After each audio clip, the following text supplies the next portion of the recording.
तो दोस्तों आज हम इस वीडियो में बात करने वाले हैं पंच महाभूतों में परम विराट आकाश तत्व की। रात्रि के समय जब हम सब आकाश की तरफ देखते हैं तो एक तारा है जो हमें सबसे अलग और सबसे चमकदार दिखाई देता है। यह तारा है शुक्र। तो दोस्तों आज मैं आप सबको इसकी कहानी सुनाता हूँ।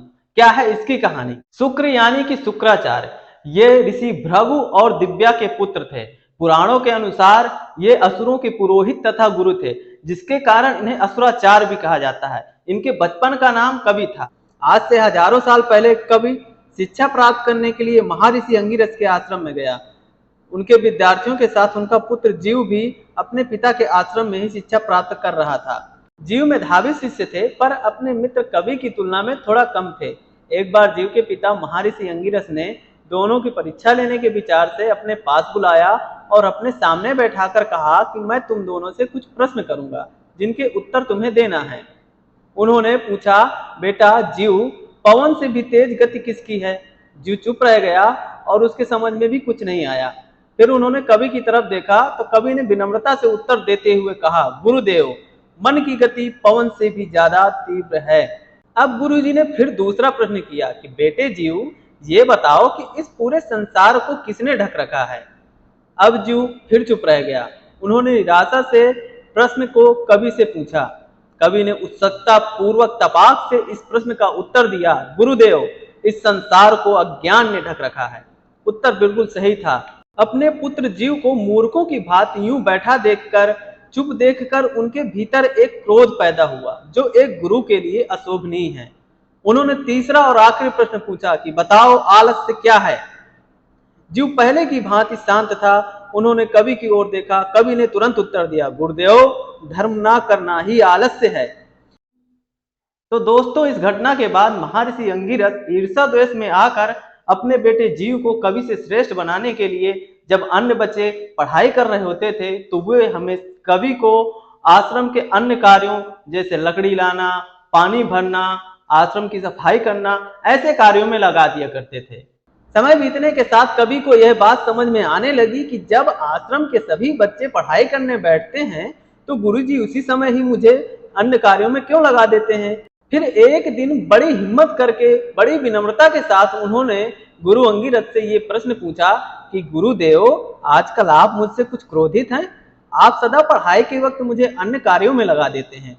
गुरु अंगिरस ने जोर से चिल्लाते हुए कवि से कहा कि मूर्ख बालक, गुरु पर शक करता है, गुरु पर पक्षपात का आरोप लगाता है। इसी क्षण मेरे आश्रम से निकल जा।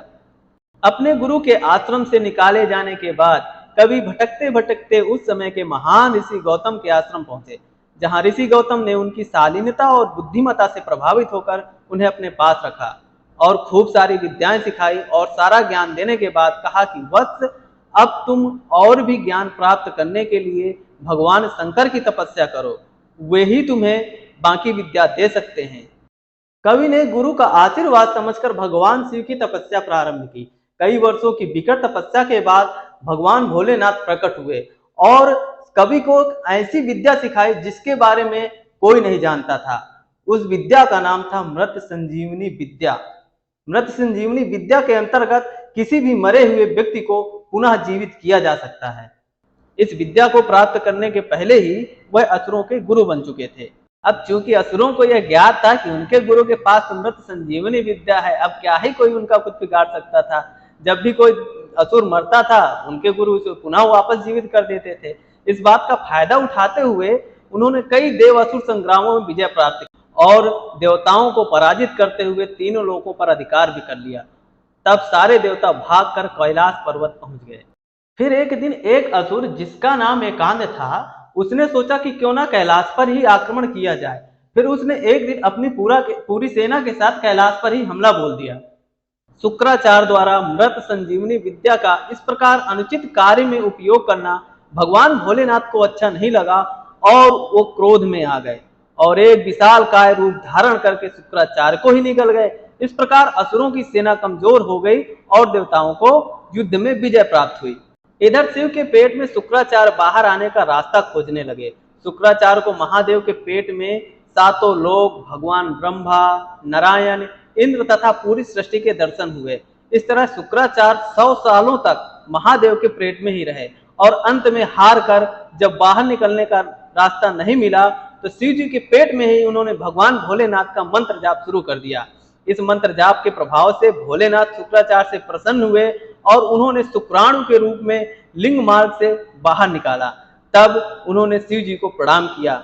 भगवान भोलेनाथ ने उनसे कहा, चूंकि तुम मेरे लिंग मार्ग से शुक्र की तरह बाहर निकले हो, इसलिए आज से तुम्हारा नाम शुक्राचार्य होगा और तुम मेरे पुत्र कहलाओगे। दोस्तों, ऐसा कहा जाता है कि भगवान विष्णु के वामना अवतार में 3 पग भूमि प्राप्त करते समय यह राजा बलि, जो असुरों के राजा भी कहे जाते हैं, उनकी सुराही के मुख पर जाकर बैठ गए थे, जिससे वामना अवतार द्वारा कुशा से सुराही को साफ करने की प्रक्रिया में इनकी एक आंख फूट गई थी, जिस कारण इन्हें एक आच भी कहा जाता है। दोस्तों, शुक्राचार्य ने 1000 अध्याय वाले बार स्पष्ट शास्त्र की रचना भी की है। इनकी असली समाधि आज भी बेटकोपर गांव में मौजूद है, जिसे देखने के लिए लोग अक्सर आते रहते हैं। तो दोस्तों, कैसी लगी आपको यह असुरों के गुरु शुक्राचार्य की कहानी? यदि कहानी अच्छी लगी हो तो हमें कमेंट करके जरूर बताएं। साथ ही चैनल को सब्सक्राइब करना ना भूलें। धन्यवाद।